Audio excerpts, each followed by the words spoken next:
Once upon a time, in a serene village nestled between rolling hills, there lived a young artist named Aaron. He had spent years perfecting his craft, pouring his soul into his paintings.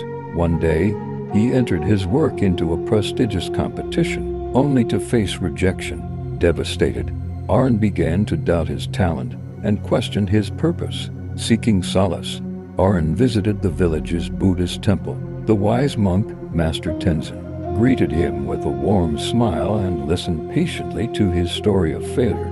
Tenzin then shared the Buddha's teachings on failure and transformation. Tenzin explained that suffering is an inevitable part of life, as taught in the first noble truth. Do not suppress your pain, he said. Acknowledge it with compassion for yourself. Failure is not a reflection of your worth, but a sign that you dared to try. Inspired by this, Aaron sat in meditation under the temple's ancient Bodhi tree, allowing himself to feel his disappointment without judgment. Tenzin shared the story of the Buddha's journey. Before achieving enlightenment, the Buddha faced countless failures, studying with great teachers and practicing extreme austerities, yet none brought him closer to liberation. It was only when he embraced his failures and let go of rigid expectations that he found clarity under the Bodhi tree.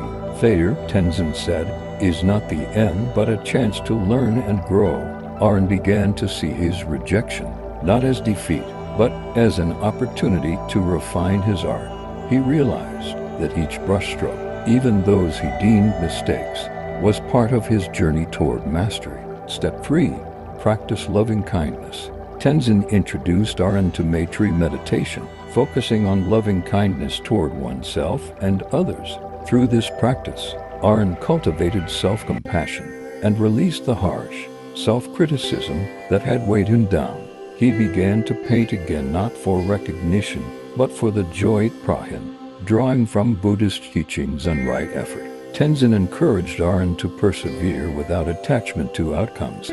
Success is not measured by accolades, but by your dedication to your path, he said. With renewed determination, Aaron continued creating art, embracing both successes and failures as part of life's impermanence.